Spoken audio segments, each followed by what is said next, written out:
Dès 1913, la mission dévolue à l'aviation militaire est la reconnaissance des positions ennemies et l'observation des tirs d'artillerie.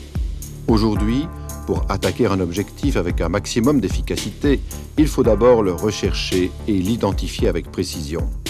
La force aérienne belge possède une unité d'avions de reconnaissance capable de recueillir les données et de les fixer sur pellicule. Ces photographes du ciel appartiennent à la 42e escadrille, stationnée à Bierzet au sein du 3e wing tactique. Durant près de 40 ans, la 42 aura sillonné tous les pays de l'OTAN et toujours elle aura su porter dignement son emblème, le Mephisto, sinistre diable à la longue vue. Mais suite à l'évolution des rapports Est-Ouest et aux restrictions budgétaires, la 42e Rikki est condamnée par le plan Delcroix. 1993 sonne le glas, nous ne verrons plus les Mirage 5 aux cocardes tricolores rouge, jaune et noir dans le ciel belge. Ce reportage est un hommage aux derniers pilotes Mirage et au personnel du 3e wing tactique de Bierzet.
C'est de devenir ingénieur en aéronautique.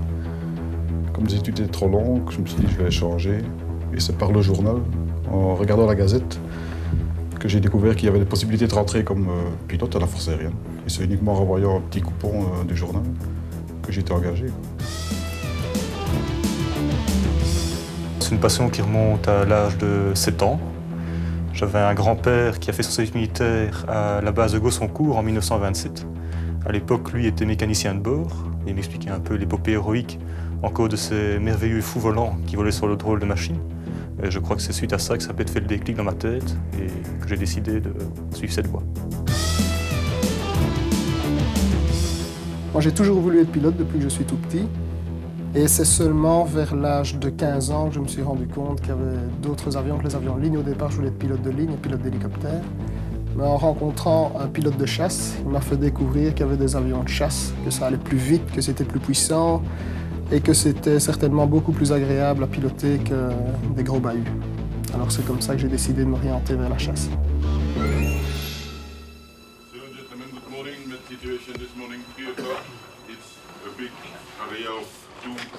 Center of low pressure, and the main feature is the returning occluded system, which is now on the border. For the wind southerly, rate 30 knots, gonna go 153, axis speed 133. The altocumulus clouds are now in the border of Bierzet, and later on formation of cumulus with stratocumulus around 3000, cumulus base at first 1.5, later on 2000. Giving some spot of range and especially some show reactivity, Mulan is nothing.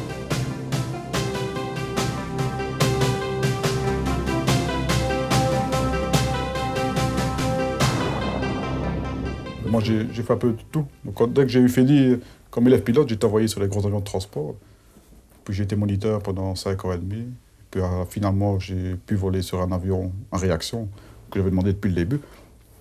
Donc, depuis que je vole sur Mirage, disons que j'aurais pu faire carrière si j'avais voulu, donc devenir major, colonel, général, il n'y avait aucun problème. J'ai préféré continuer à voler, ne pas devoir travailler dans les bureaux et pouvoir rester sur un avion de chasse, quoi. Moi, ça fait 6 ans que je suis ici. J'ai encore l'occasion de passer les examens pour être de carrière ou de complément. Et si jamais ça ne me plaisait plus dans 6 ans, aller voir autre part, faire autre chose peut-être. J'ai fait 7 années de mon contrat, donc j'ai également signé pour un contrat de 12 ans. Pour l'instant, je suis toujours dans le cadre des officiers auxiliaires. Jusqu'à présent, je n'ai passé qu'une partie des examens qui me permettent de passer dans le cadre de carrière ou dans le cadre de complément. Donc pour moi, les portes sont encore ouvertes pour l'avenir. Je veux dire, j'ai encore le temps pour voir.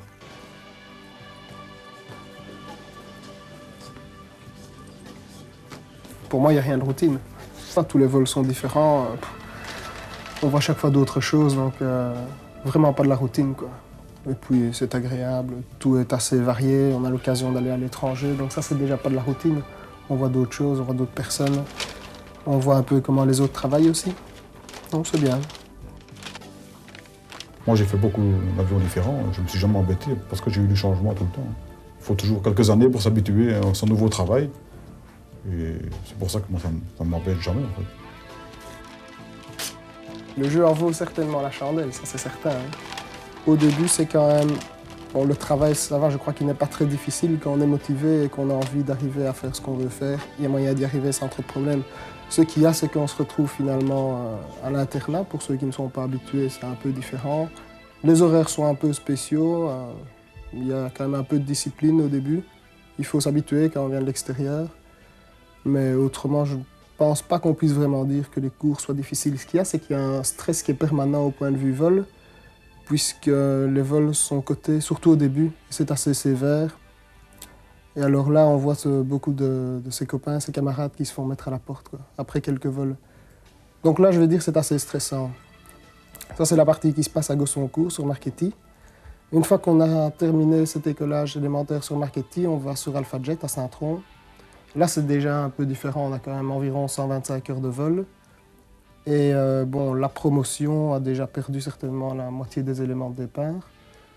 Alors là, on reçoit aussi encore des cours théoriques qui sont un peu plus poussés, mais les vols sont nettement plus intéressants puisqu'on vole sur un avion qui est un petit avion en réaction, un des réacteurs.